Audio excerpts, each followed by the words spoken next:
Welcome to the Exodus Cry podcast, where we have honest conversations around exploitation, trafficking, sexual culture, and justice.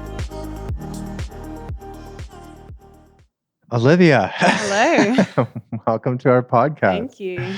So you came onto our Exodus Cry team to help with our messaging department. Yes. And people are probably familiar with seeing you because you appear in a lot of our reels. I do. Which you do a great job with. Thanks.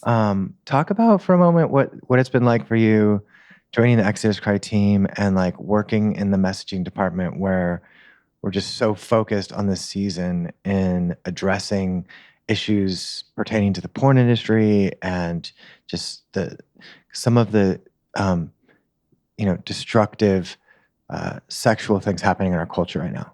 Yeah, I came on to predominantly be a content writer for the messaging team, which is obviously a huge part of what Exodus Cry does, is their messaging. So I definitely came in with a sort of weighty feeling about what I was going to be doing. And it has been that for sure.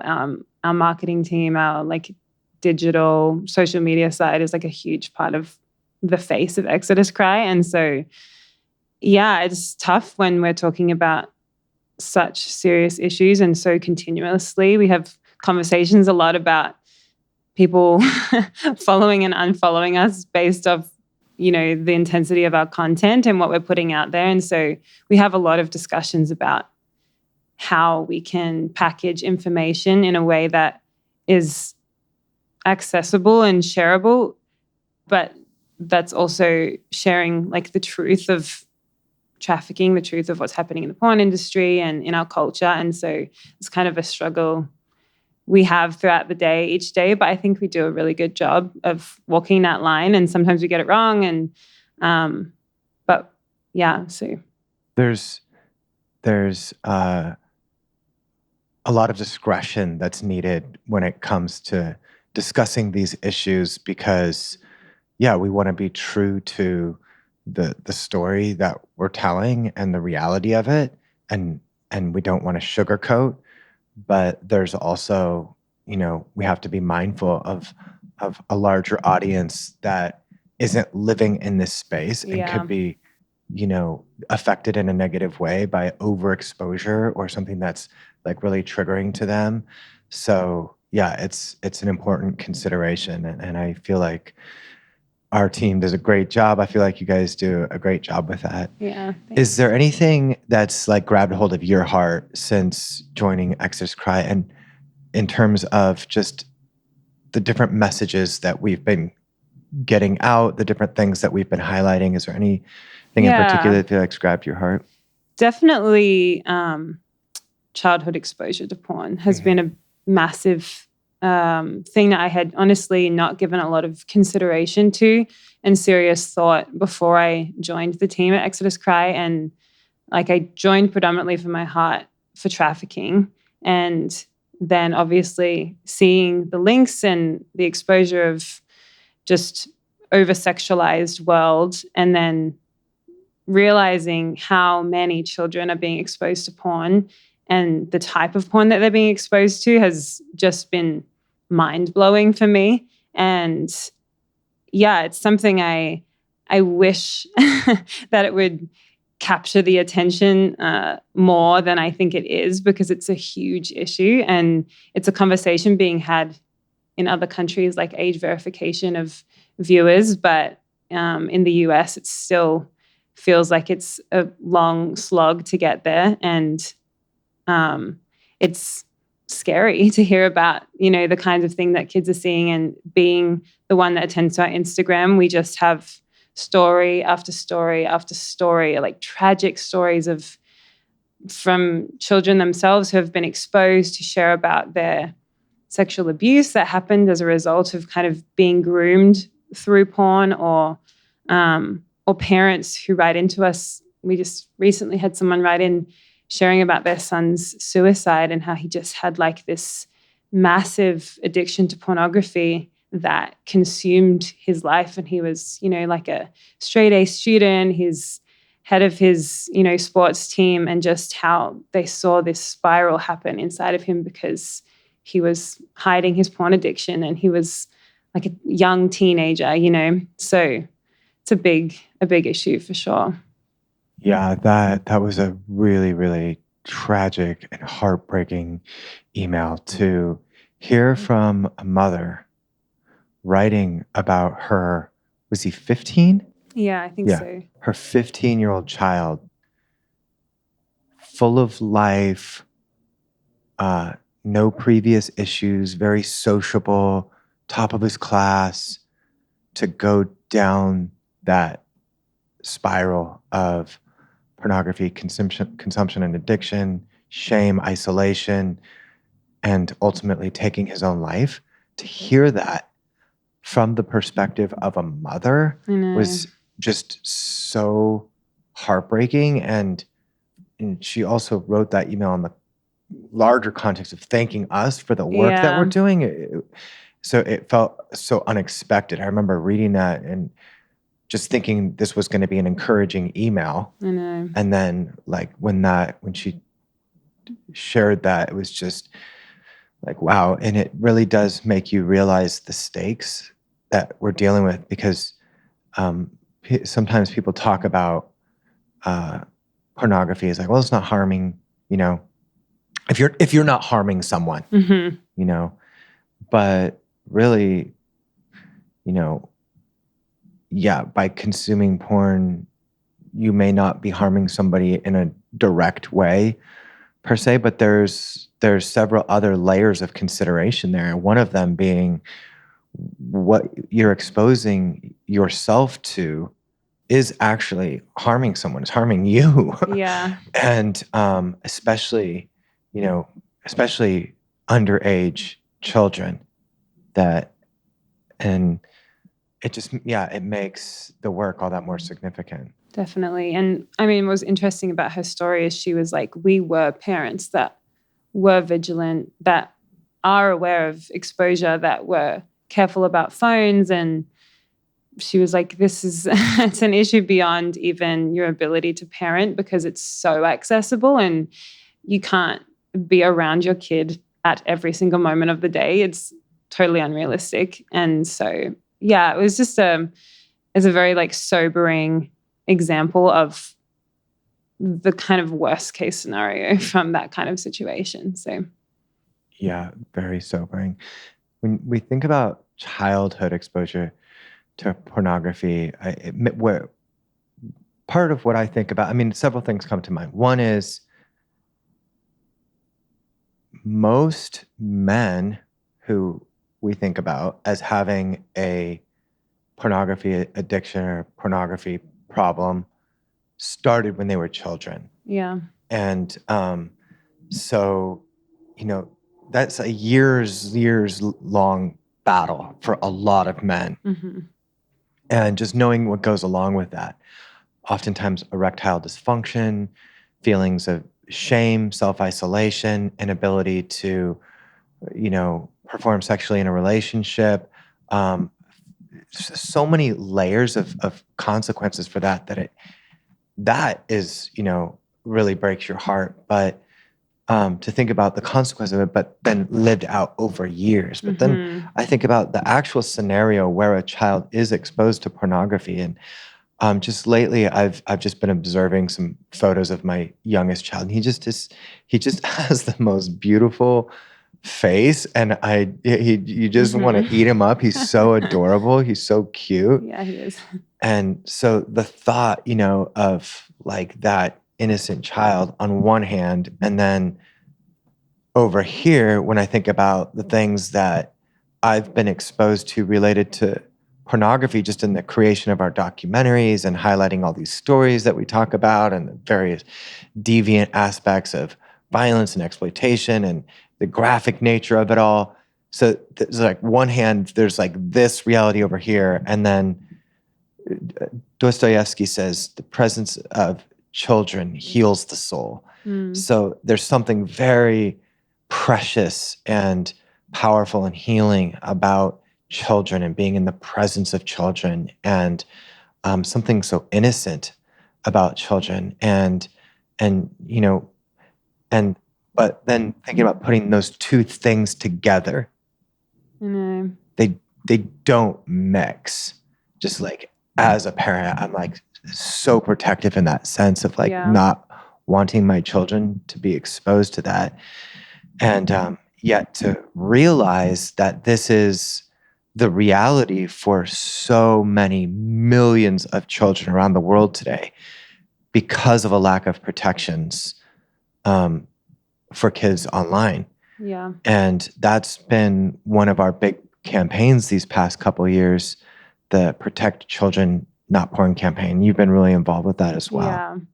Yeah. And I think the type of porn is also really different to what people were accessing, like 20 years ago or 30 years ago in a magazine. It's now the quantity of what they're able to watch is so much greater. The 24/7 access, and then the type of porn, which is extremely hardcore, extremely violent, sadistic, you name it. And to think of a kid not just being exposed to naked bodies and the things that does inside of you, but actually the like degrading sex acts and what that's doing to a kid's psyche and their understanding of what healthy sex is or what sex is in general, I think is it just shows how much things have shifted in the last few years, the last 15 years.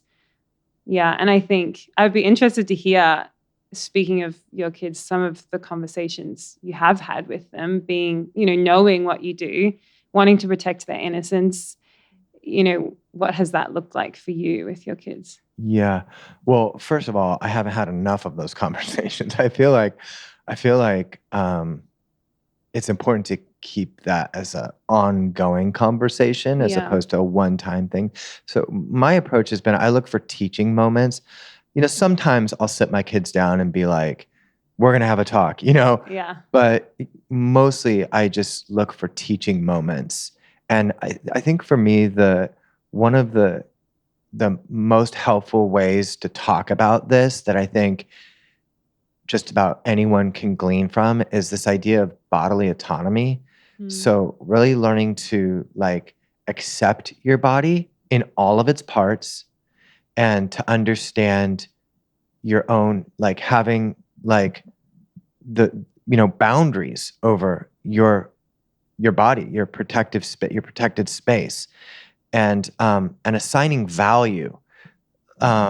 It's not, don't expose or share these body parts because you'll be impure. It's your body has like value, like and so like really learning to create value for one's own body, and to understand that by virtue of that there's an element of like respect and reverence and boundaries and things that go along with protecting that value. And it's just knowing that it's just not for everyone, and so it's I think it's natural that kids would like giggle around conversations to do with their body and stuff, but normalizing that through having these age appropriate conversations, just at a very core level, beginning to have like a value for their body, understanding the different body parts and why there are parts of us that are important to have boundaries around, and learning about that bodily autonomy is like helpful. Yeah. Yeah. And I think then with other people's bodies, if you're consuming that on a screen, it's like, wait a minute, if this part of my body is supposed to be protected, supposed to be not seen or touched by everybody, then if I'm seeing it in this context, this mustn't be normal or this mustn't be good, I think is helpful reference, beginning place. Starting to build and cultivate that sense of like intuition for them, where they have permission to lean into their intuition and to understand why they feel certain things around that they do. Yeah. Also creating like a shame-free environment, an environment that like welcomes conversation. So enabling them to be able to speak up and ask questions and share things.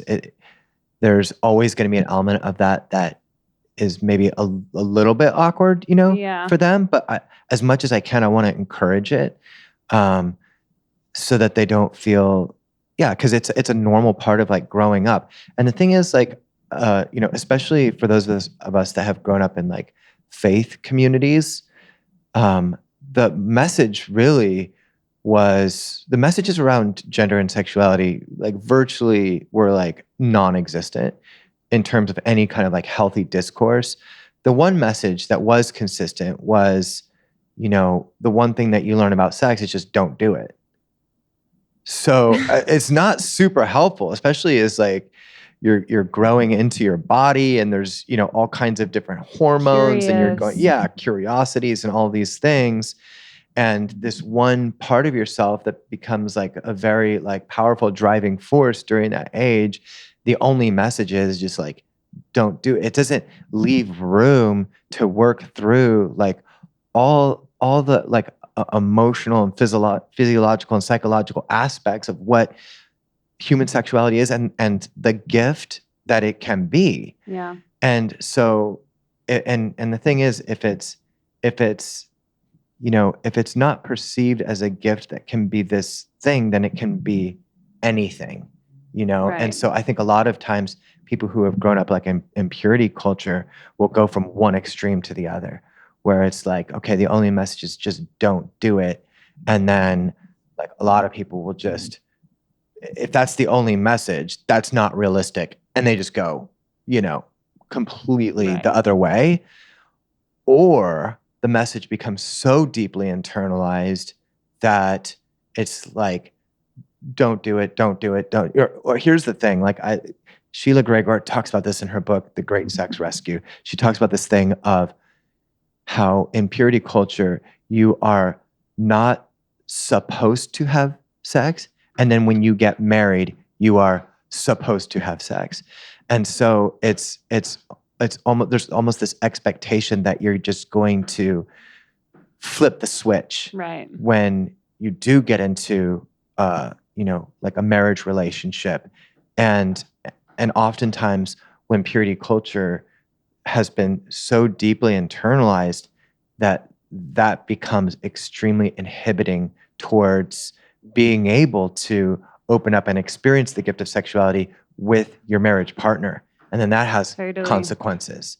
Yeah. So just coming full circle with your question, I think that it does go back to children and what messages are we sending them, either intentionally or unintentionally, Yeah. and what conversations are being had about the entirety of their body and about this gift of human sexuality. Yeah. And the freedom they have with you to bring something up as well. Because so often something won't be an issue until it is, If you haven't experienced something, you may not think about it in the same way. And then suddenly you're confronted with someone actually showed me porn today, or someone, Right.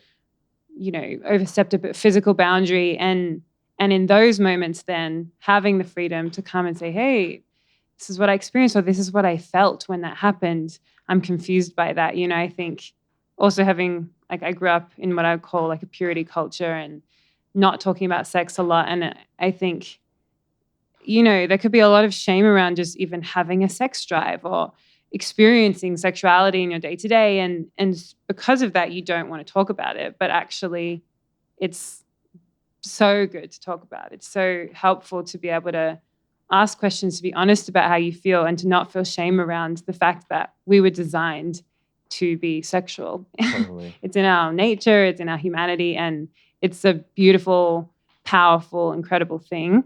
And to not have shame around asking questions, I think is something when I have kids that I want to be really intentional about, is just like, there's nothing off the table here. Like, I want you to be able to share questions, thoughts, ideas about sexuality and about anything, and not feel like you're going to get met with like a cold shoulder or punishment as a result of that.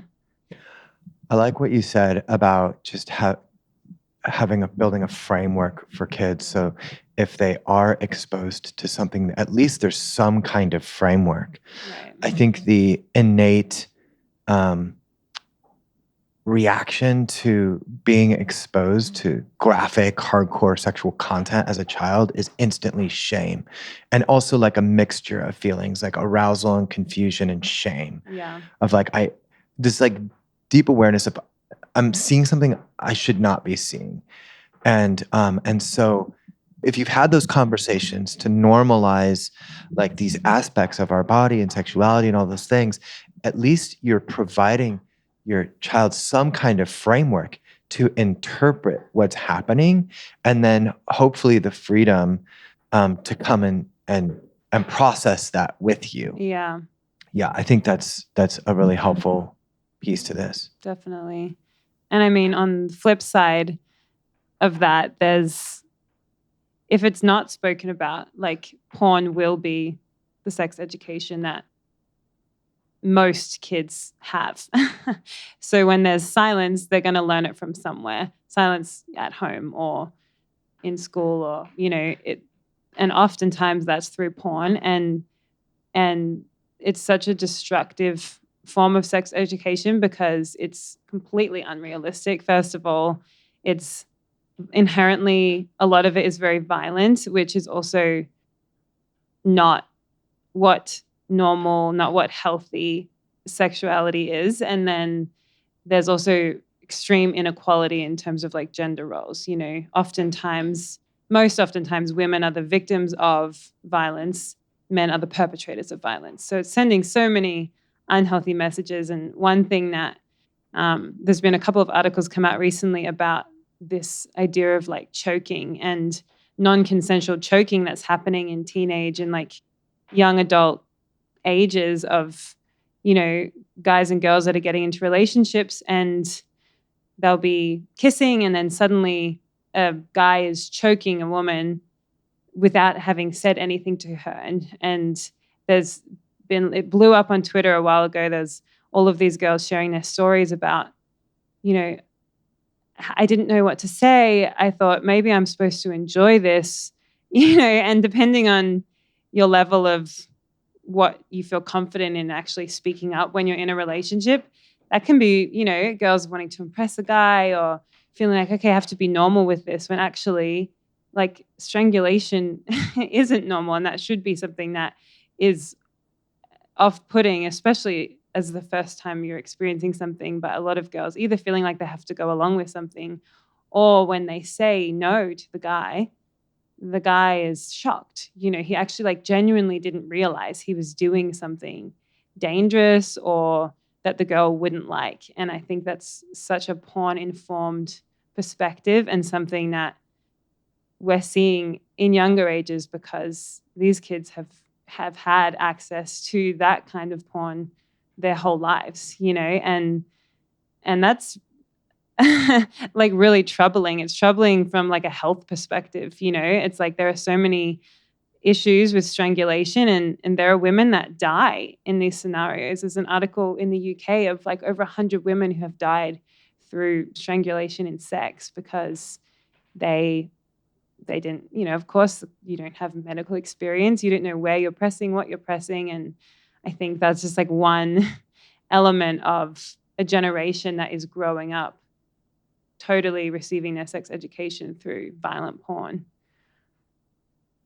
I think it goes back to, again, just the importance of creating better protections for children online. Because one argument is that with anything like pornography, it's a supply and demand issue. So the responsibility lies with the consumer. If we want to change the world in relationship to the kinds of things that are out there, then consumers need to stop consuming those things. That's kind of like the argument. Right. But there's something more sinister about pornography in that, it is trespassing into people's lives. So it's not just an issue of consumers who are out looking for this stuff. It is oftentimes the deviant fantasies of pornographers themselves, whose conscience are so seared that they're concocting fantasies that they're introducing into the soup of society, if you will, because their own conscience is so seared that they've had to create these other ways of novelty to, achieve arousal or continue to push the boundaries or whatever it is.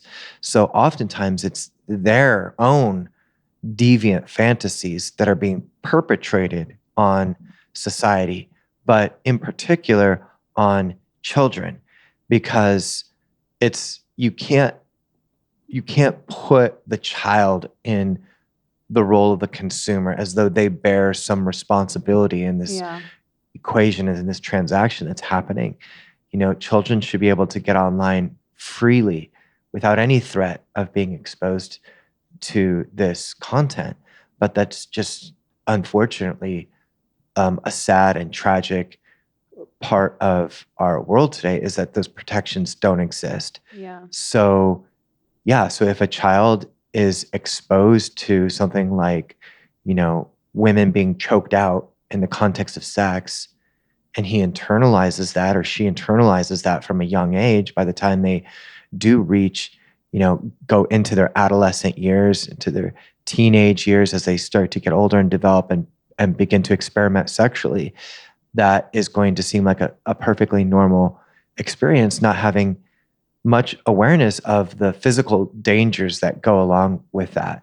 And so, yeah, I think it's just one example of many things that are sounding the alarm on the current situation pertaining to pornography's exposure to children.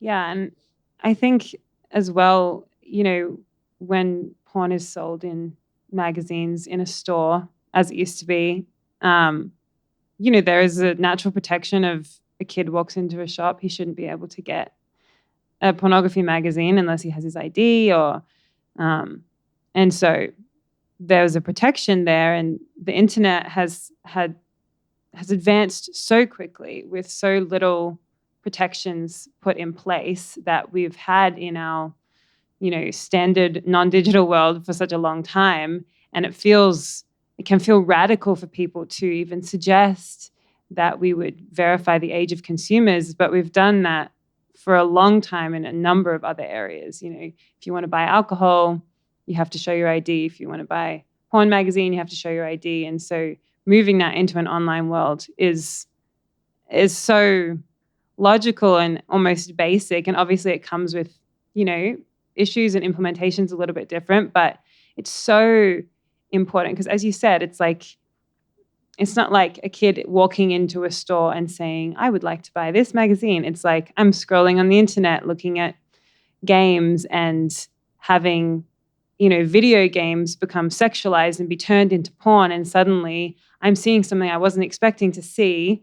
And the response that happens in your brain and in your body after seeing those things, it's like this addictive substance that is, like you said, it's actually trespassing into kids' lives and into people's lives beyond them seeking it out. And I think that's one of the main issues with the lack of age verification, is that there's just no barriers, there's no gates or boundaries in place. And therefore, we do have a generation growing up who are becoming addicted at younger and younger ages. And suddenly these kids are growing into men and women who have, experienced their sexuality through pornography for such a long time that there are a lot of issues then in relationships and in their kind of physical real world experiences because it's been so influenced by porn. Absolutely. And it just raises the question of, what is the answer to this? So, of course, there's the campaign that we've been working on about age verification. I think that's one really important development that we must see through in our society, in every country around the world. I think it's absolutely critical to pass age verification laws for accessing this content. The other thing is I think, sometimes when we are critical of pornography, the response back is, "Oh, you're just prudes," and the truth is that we live in a world that of people who struggle with their sexuality, and oftentimes it gets pushed to one extreme or the other. It it can get pushed to the side of a hypersexuality, or it can become pushed to the side of a hyposexuality. And the answer to hypersexuality is not hyposexuality. Right. Going back to the criticism of purity culture, that's the message essentially of Yeah. purity culture, whether that's spoken explicitly or not. That's the idea, is like, just shut it down. And so I think for us, we're trying to pioneer something that's more healthy in regards to sexuality, that honors the gift of sexuality, but is not, like, there are attempts to right now, there are attempts underway to start normalizing the idea of exposing children to pornography. And I saw an article recently along these lines of, the problem isn't, that kids are being exposed to porn. It's the type of porn that they get exposed to. And I think that's just ridiculous. The idea of like awakening something prematurely in them that they just don't have the mental, emotional, psychological apparatus to fully handle. And so a hypersexuality is going to be damaging in a person's life and damaging to others. And in all likelihood, the same thing with a hyposexuality. So Totally. it's I feel like part of what we're fighting for is to build a healthy conversation around this, with children and others on a societal level, where we can talk about human sexuality in a way that ascribes to it the respect and the honor and the reverence that it deserves. And I just don't personally think that can be had in the realm of pornography. Yeah. It's like the idea that if they can watch healthy porn, then they'll grow up at least with a healthy idea of what sexuality is, because they're going to be looking at it anyway. Yeah, I've seen that in a number of spaces, and I can kind of understand how you would get there. I mean, if you think, okay, well, feels like a lost cause. I mean, so many kids are watching porn anyway.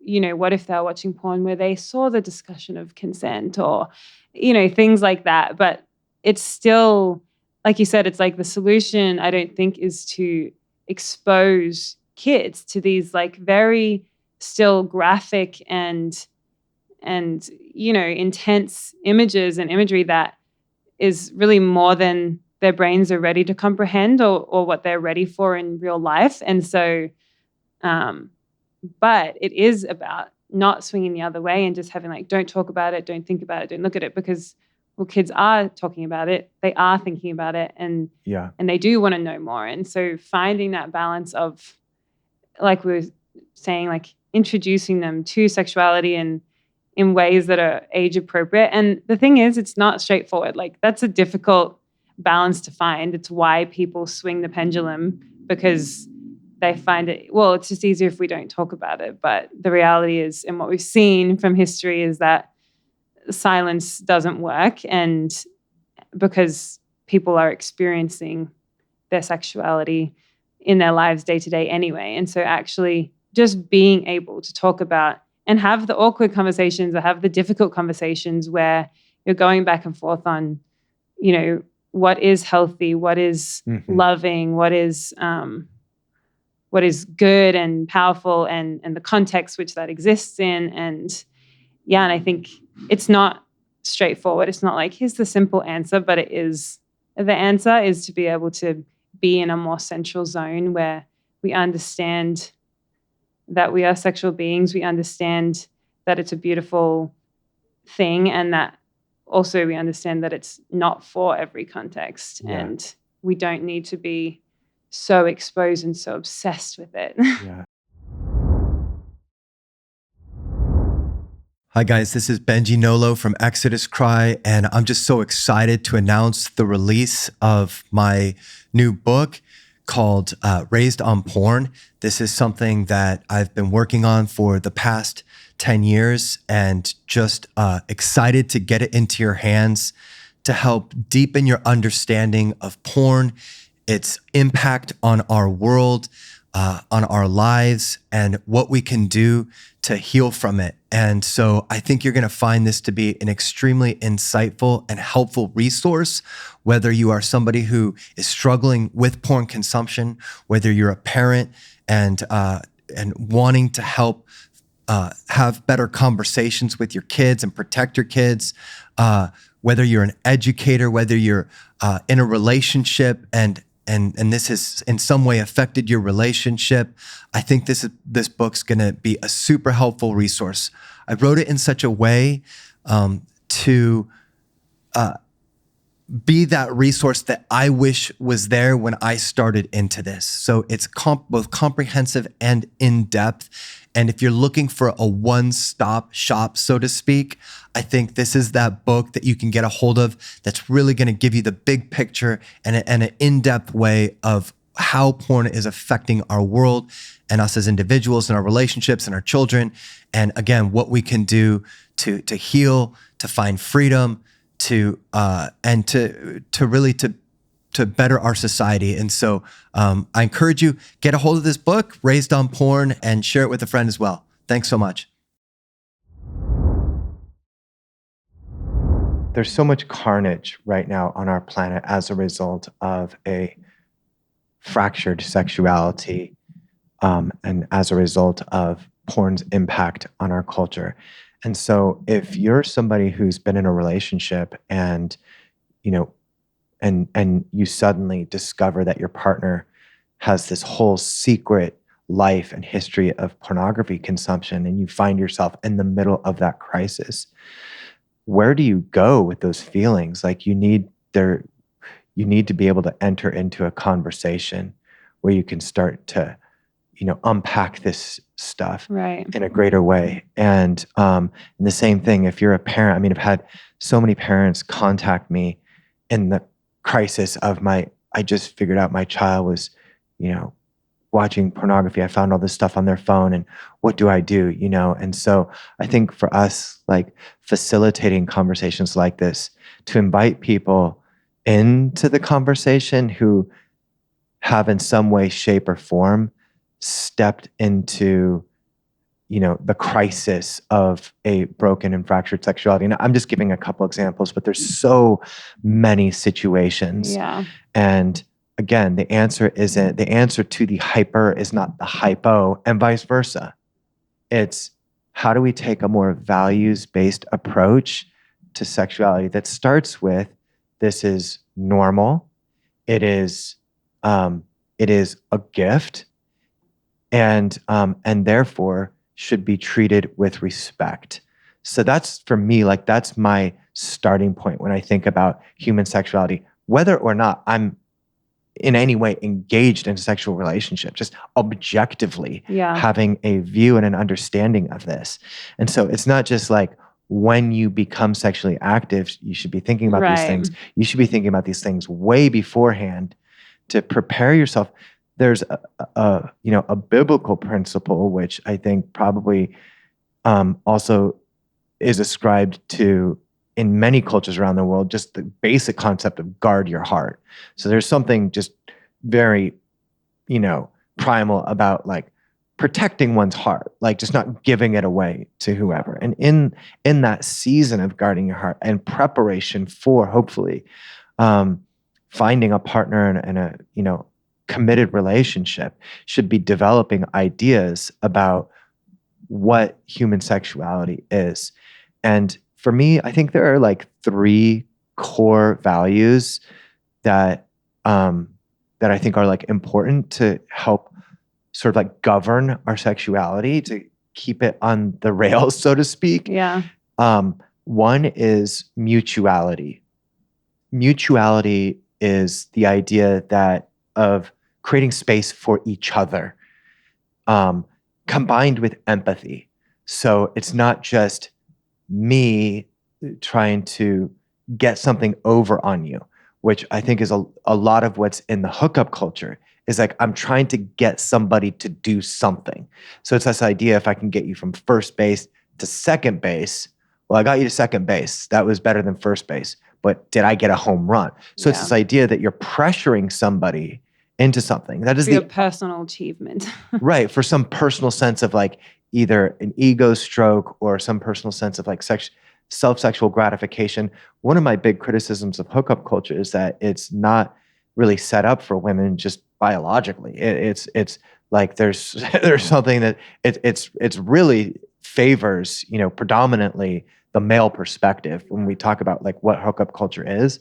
But so that approach, that like self-centered approach is the opposite of mutuality and empathy. Mm-hmm. And that's where it can be damaging. And it's not just damaging to the person whose boundaries are being violated or whose own subjectivity is not being honored, but it's also damaging to the person who is acting out in that way, because it's violating their own conscience and searing their own conscience in ways that will be increasingly destructive to them as well. Yeah. And so, and then the third value is just do no harm.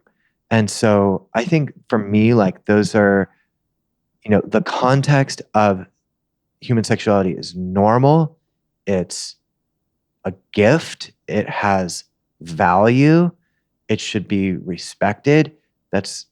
And then the specific values of mutuality, empathy, and doing no harm are, to me, like a great starting point to think about sex, and also like a great place to have conversations in age-appropriate ways with your kids about these issues. Yeah. Putting some kind of parameters in place of like, how do we think about this? So it's not just totally pleasure-driven, and it's not just totally shame-driven. There's like a more holistic understanding of it that holds it in its place of value, but also there's a lot of like sobriety around this. This is a really fragile, sensitive part of our makeup as humans. You want to treat it with the measure of respect that it deserves. It's powerful.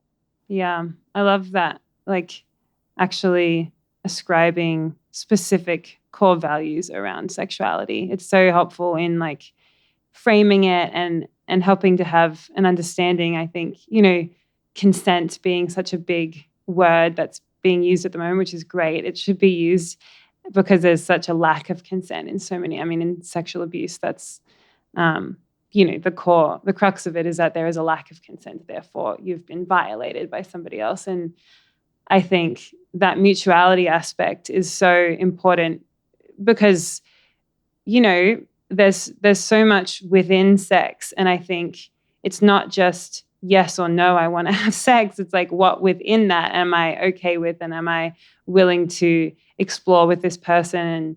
And for people to understand that it's a constant conversation and a constant, working of your empathy, a constant working of like this being a mutually beneficial, a mutually fun, a mutually pleasurable thing, I think is so important, and just a really helpful framework. Absolutely. I heard somebody recently on a prominent podcast. She was talking about the idea. I mean, she's a self-described slut. That's not a word that I would use, but that's how she self-describes. And her audience of other, which she would refer to as her audience of other sluts. And she was talking about like a criticism that she received from somebody. And she went on this like very intense rant about like, you should not be watching this podcast. You should it was like a rejection of any kind of like criticism at all, like of her mentality and approach to sexuality, that on one hand comes across as like, oh, I really love this thing, but on the other hand, well, you seem to treat it with a total lack of any kind of like respect or, you know, at all. And so for me, it's the idea of being able to, you know, think objectively and be critical about something that does have such a profound impact on our personal lives, the lives of those around us, on our society. So, so when we think about pornography, hookup culture, you know, what's going on in the realm of human trafficking, all these issues come back at their core to this larger conversation of human sexuality. And so I think for people who have become either confused or feel betrayed or have maybe gone too far in this direction or too far in that direction, it's helpful to facilitate conversations where we can explore some of these values together and yeah, even just to like process some of the traumas right now that we're living through as a society. You know, this mother that contacted us. Yeah. And I know for you, you know, you are really like on the front lines of this from a messaging standpoint and hearing other people's messages, doing the work that you do for us with Exodus Cry, because you're constantly forging new, you know, content to get out there, as well as hearing the feedback of that from people like this mother who's, you know, who like child sadly committed suicide. It's just. Yeah. And just when you were talking about trauma, I think one of the biggest things I think of is how prevalent sexual abuse is in the home, how prevalent child sexual abuse is, and how that influences. We just released a statistic. It was 1 in 5 girls and 1 in 20 boys are sexually abused. And that's a stat. You know, it's a tough thing to even measure because so much sexual abuse goes unreported, and it's often by a family member or a close friend, like 90% of the time. And I think, you know, especially when people say that argument of like, I've been watching porn my whole life and it's never affected me, so I don't get what the big deal is. You know, I have a lot of people say that kind of thing. And it's, I think, you know, I have actually compassion for a person like that, because I'm like, maybe you don't realize how much sexual abuse is actually happening in the world. And because it's such a hidden thing, because it's such a private thing, but as soon as we do any kind of like question about porn, most of the answers relate to sexual abuse, where my boyfriend did this to reenact porn, or my dad did this, or my uncle, or and how that sexual abuse is then, you know, affecting the psyche of children. And again, like I think therapy is really important in those situations to even be able to restore some kind of sense of healthy, because there's so much trauma related to that violation, to that, you know, that complete lack of safety, those lack of boundaries that children were able to have in those situations, and they're not being able to understand the feelings that they were having. And so it's amazing that it's being talked about more, but it's still like such a rife issue in the home. And I think that has also massively affected then, you know, society's like hookup culture. And it's because people are kind of functioning and starting out from a broken place. Like that's a broken sexuality inherently, because it was taken from you. It's not supposed to be taken from you. It's supposed to be a choice. So when it isn't, you know, it's extremely violating. And I think that I want to let people know how prevalent it is, but it's obviously tough to think about because it's so devastating, because sex is so powerful and intimate. It can also very powerfully destroy a life, you know, and so that reverence or that weightiness of it, I think, is so important. And it's not prudish, because actually it's understanding that, that when it's betrayed, and people who have experienced sexual abuse can say like, yes, I understand this, because